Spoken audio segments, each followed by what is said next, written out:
Good morning, good afternoon, good evening, wherever you are.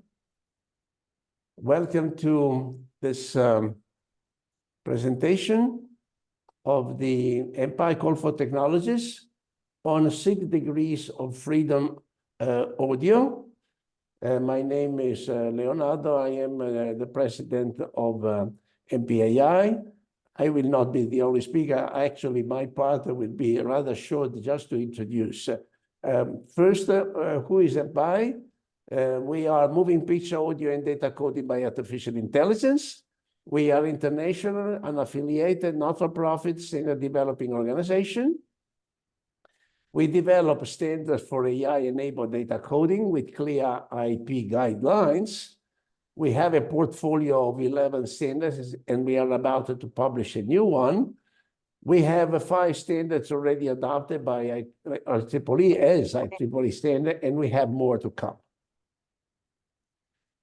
So we develop standard according to a rigorous standard development process. Here we have 8 steps, from interest collection to functional requirements, commercial requirements, and then call for technology, which is the moment we are for this standard. After that, we expect to have a technology, sufficient technology to develop the standard that implements the functional requirements and will also offer commercial requirements according to what I will say next. So this is a short list of the standard that we have produced so far. I'm not going to say much more, if not that in the first column, you will see that we are covering many areas. Audio, of course, and here we are, but we have finance, we have human-machine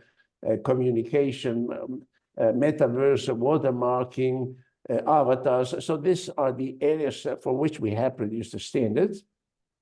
And on the way to become standard, we have on health, on video compression, on online gaming, on profiles, and this one for entertainment, maybe it could be of interest to John. The title will be XR Venues Live Theatrical Performance. Call for technology. I've used this word, but I needed to clarify what it is, and specifically, what is this call for technology? It's context-based audio enhancement, 6 degrees of freedom audio, where we invite any party able and wishing to contribute to the development of the specification to submit a response. If their own technology is relevant to the scope, they are required to eventually license their technologies according to a framework license. The framework license is published on the website, on the Mpai website, if their technology are selected by Mpai for possible modification and inclusion in the planned standard. Any respondent who is not an Mpai member and wishes to participate in the development shall also join Mpai. And if they own accepted technologies and do not join Mpai, they lose the opportunity to have their technologies included in the planned standard. The scope is restricted to responses with specification conform to the use cases and functional requirements, the document that will be presented next. However, respondents are welcome to make a proposal also on comments on any technical element of the functional requirements, technology based on motivated proposals to extend or add a new functional requirement, but we requested that they are in line with the scope of the functional requirements and satisfy the framework license. Dates. So we will, the call has been issued on the 15th of this month. Then we are presenting the call. On the 4th of June, you are, if you intended to submit a proposal, you are requested to notify. This is not mandatory, but it is very desirable. And the 16th of September is the response submission deadline, and on the 30th of September, we will start the response evaluation. Then we have the framework license, but this is something that I will introduce after we will hear from Marina presentation of the use cases and functional requirements document. So I will stop sharing and I hand it to Marina. Thank you, Leonardo. Thank you all for being here at the presentation of for the call for technology for the 6 degrees of freedom. We call that Cae 6Df. Cae stands for context-based audio enhancement. And so this is one of the groups, development committees that are working within the Mpai umbrella to develop specifically for audio.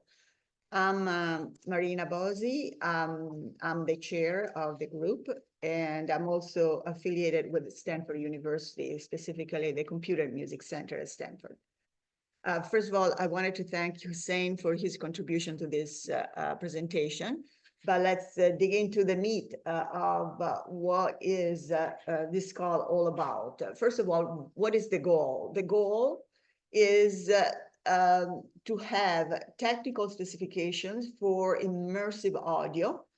And what do we mean by that? We mean an audio environment that allows and enables realistic auditory experience in virtual environment, and will respond to changes in the position of the user, or the final user, both in terms of transactional and locomotive.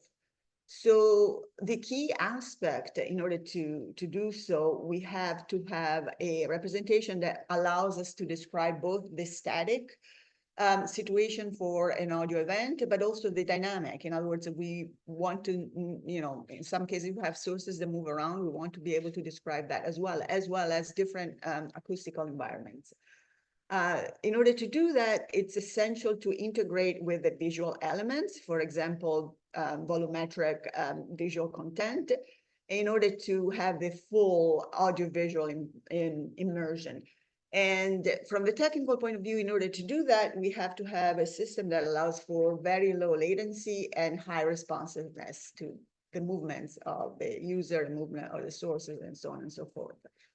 So what do we mean by immersive content? We want a content that allows us to basically live in that particular audiovisual space. So enhances the sense of presence and realism.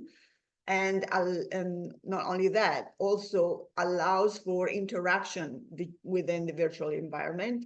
And if we're to do that, we have applications in a number of fields, including, but not limited, I would say, entertainment and education.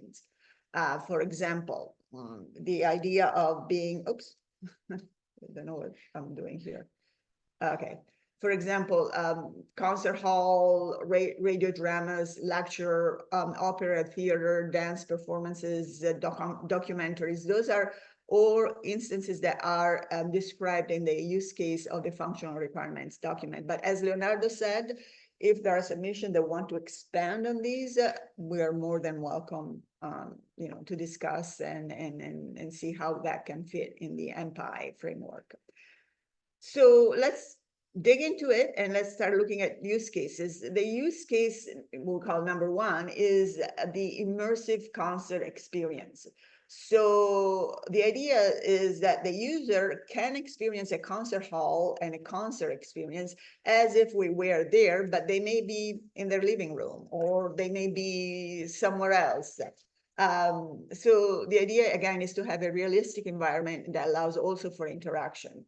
So we list as key feature immersive audio rendering that replicates the concert hall and acoustics, and we'll talk about in a second what do we mean by rendering. That could be done through loudspeakers or headphones. Both cases are contemplated in Mpai. We want spatial and temporal, so images and audio are synchronized. And we talk about 360 degrees video, so we can move around.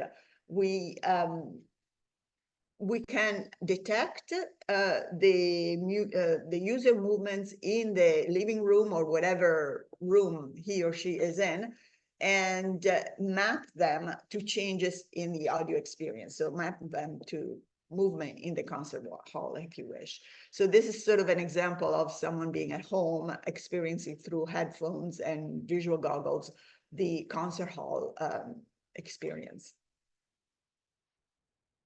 Another use case that we looked into is, for example, a radio drama. So radio drama, basically, again, you may be in your living room and you're experiencing audio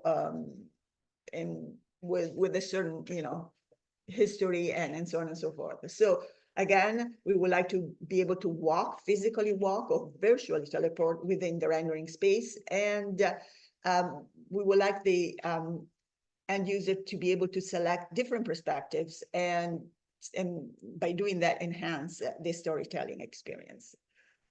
Again, this is kind of a visual of what we have in mind in terms of the environment. The third use case is related to education. And in fact, we're looking at a virtual lecture in this particular case. Again, we have audio that accompanies 360 degrees videos, where these videos are captured at different points in the lecture hall. Again, the end user can physically walk or be virtually teleported to different perspectives. And we have the synchronization in between the video and the end user in order to enhance the learning experience. So you may ask questions, you may want to interact with other people, and so on and so forth. I think this is the last use case that we're contemplating in the functional requirements, and that is the experience of going to the theater to enjoy opera, ballet, dance, and all this, again, in 360 degrees video or 6 degrees of freedom audio. Again, we can move and get different experience within the physical space we're in. We have immersive audio recording during an actual performance, but the end user ultimately decides which one is the acoustic perspective that he or she wants to enjoy. And again, that can change. So those are the main, let's say, use cases that we are contemplating. Again, we are open to addition and happy to see if we can accommodate within our framework. So if we're looking at the overall functional requirements, we want to ensure high quality audio experience in immersive environment. We would like to allow the user, so the user shall be able to move around, both in terms of rotation or translational movements. And this would be within the rendered space, audio space, and the user should be able to receive interactive updates with regard to the immersive audio he or she is enjoying. We allowing, obviously, for audio visual synchronization for an experience which is coherent. So it's not just audio, but it's also this synchronization with the visual part of the experience. And the models will respond in real time to the motion of the human and his or her perceptions. We want to be able to provide auditory distance and depth so that the experience is becoming more and more realistic. So in other words, we're not confined to the space of the living room, but we want to experience the distance and depth of a concert hall, for example. So audiovisual are married, so they have to be in sync. So we want to have a coherent and immersive experience between audio and video and enhance the realism of the virtual environments. What happens when the user moves?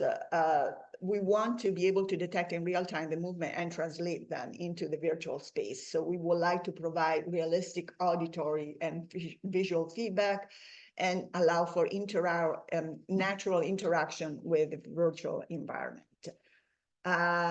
We also would like to facilitate accurate perception of the distance in the virtual environment and the depth of the virtual environment. Therefore, we are enhancing the realism of the audio experience. So we have different profiles here, and namely 3 are sort of the capstones from which we're starting. And one is scene-based. In other words, we are reconstructing actually the audio scene. And we have a very high degree of correspondence between the original acoustic environment and the virtual environment, which is experienced by the end user. We have also an option which is completely object-based. So we have audio objects and metadata for perceptual representation of the audio entities. And we are allowing for creative and flexible type of experience. So we can have sources that audio objects that move around. We have spatialization of different acoustical environments here. And then a hybrid combination of both scene and audio objects. And again, all this has the ultimate goal to enhance the richness and depth of the audio experience. So how do we render the virtual space? We can render it via loudspeakers or headphones. In the case of the loudspeaker-based rendering, we have the content, of course, rendered by at least 2, possibly more. Now we're talking about 22.2, but anything that allows us to envelop the listener. Sometimes we use sound bars. But the ultimate goal, again, is to provide the ultimate user to enjoy the full audio experience. We can also do that through headphones.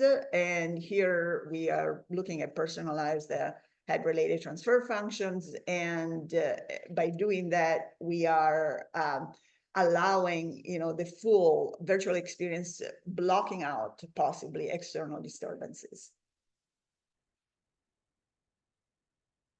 So shape and dimensions, these are some kind of crucial definitions. For the loudspeaker rendering, we would like that the capture space is no larger than the space we're trying to reproduce. So in other words, if we're trying to reproduce a big concert hall, we want to be in a room which is as big as concert hall, but not bigger than that, or can be smaller, of course. What are we looking at in order to define the characteristics of the audio environment? We're looking at early decay time, frequency mode density, echo density, reverberation time, energy decay curve, and background noise. And again, we want the render space to closely match the original environment. In the case of headphones, we have similar requirements in that, again, we want the shape and dimension to be not larger than the capture space. And we don't have constraints really here because we find ourselves in a situation where the headphones typically block ambient background noise and acoustics. So that's kind of the beauty of headphones, both the head-related transfer function, which are fully personalized, and the fact that we're blocking out artifacts present in the room. So which type of movements are we allowing? We are looking at locomotion orientation tracked by sensors, and that can be actual or virtual. And the virtual one is controlled by virtual reality controllers. The actual one is controlled by sensor positioned in the headphones, possibly on the body of the user. And the technology has to accommodate means for real-time tracking, and this is essential. Otherwise, there is not this correspondence between the movement and the acoustical space we're trying to render and experience. And we would like to enhance the sense of presence in the environment and interaction with the virtual environment by following the user movements. So ideally, we would like latency of about 20 milliseconds. We can allow up to 50 milliseconds, but really we want a kind of a almost immediate response to the movements of the user. And we want high responsiveness, and of course, minimizing the possible delay is so that we can enhance the immersive experience, especially through movement. So in summary, we would like to provide full auditory immersion. So that's kind of the goal of 6 degrees of freedom. We want to be compatible whenever it's possible with immersive visual content and state-of-the-art virtual reality systems and controllers. We would like to, in this, we're looking at the submission to basically reflect at least one, possibly more than one use cases, but we're also open to enhancing the use cases we just listed. We would like to provide both loudspeaker and headphones-based rendering capabilities and low latency. So about ideally 20 milliseconds. So we have high responsiveness.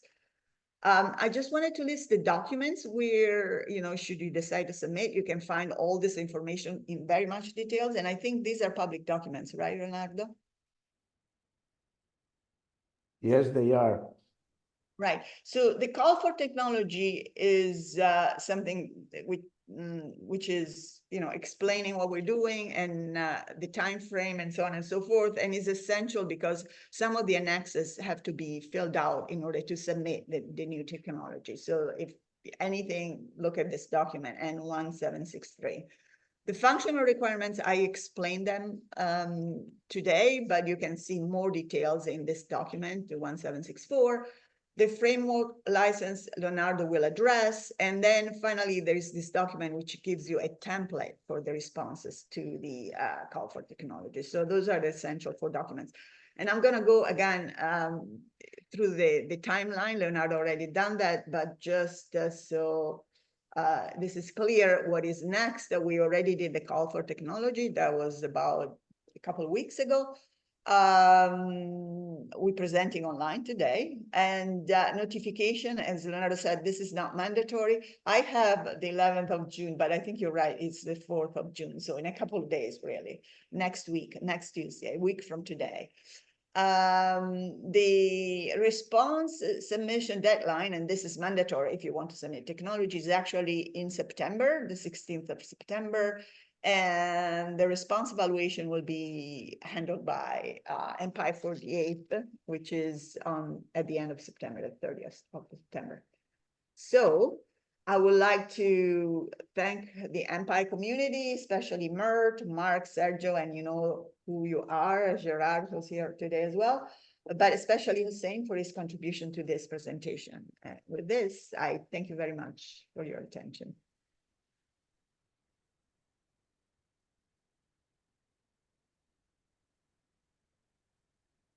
So unless there are questions, I think, Leonardo, you can maybe... We will have a discussion at the end. I mean, this will be a rather short presentation, but it deals with something that is very important when we are dealing with these high technology standards. This is...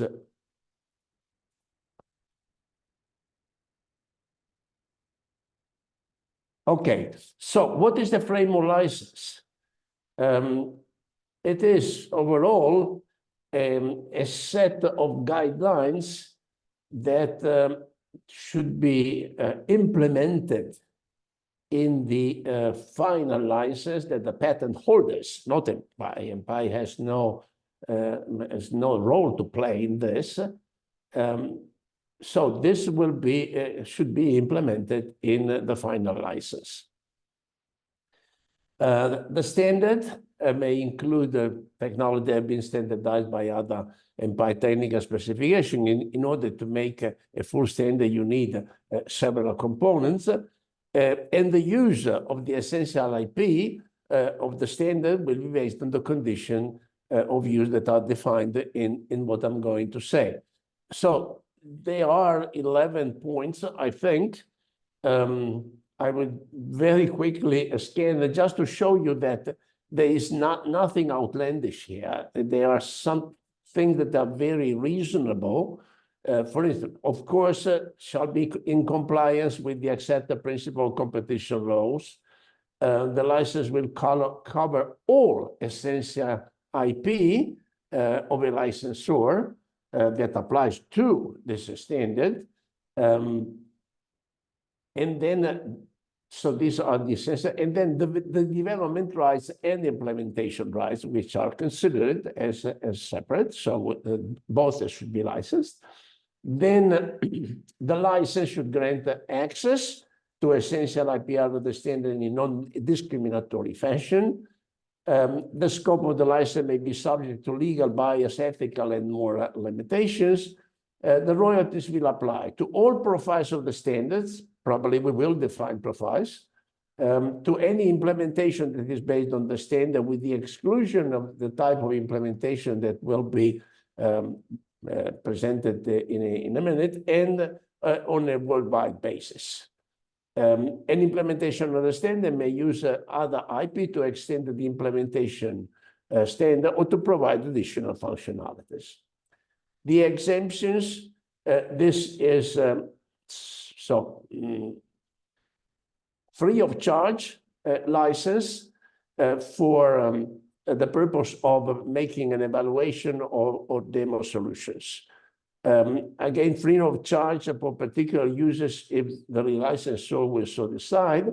And again, a free of charge license for a limited time and a limited amount of forfeited royalties on request. Then holders of standard essential patents will express a preference on the entity that should administer the patent pool. So they are, for instance, we already have a patent pool information for, this includes the other standard development by the Cae Development Committee. So the license should be issued before commercial implementation become available on the market, and the total cost of the license will be in line with the total cost of the license for similar technology standardized in the context of standard development organization, and the total cost of the license will consider the market value of the standard essential patent. So this is all that I wanted to give. I mean, we are serious about the frame of license, and there is an explicit clause in what I'm going to briefly introduce here concerning the template for responses. It's a document that is just provided as a help to those who intend to submit a response.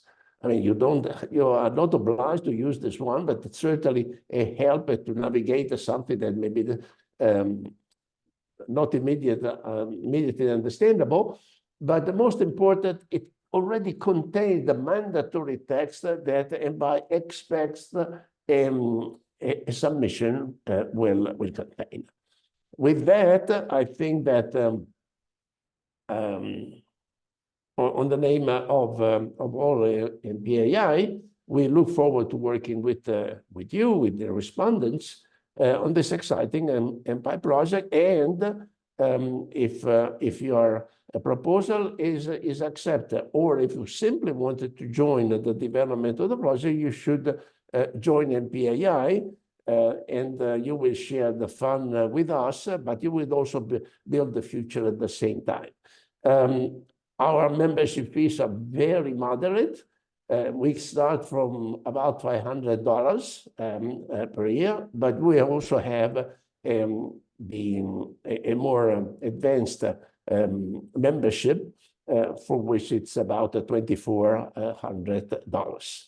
With that, I think that we can close this presentation, close the recording, and we can have a discussion if this is what you want to have.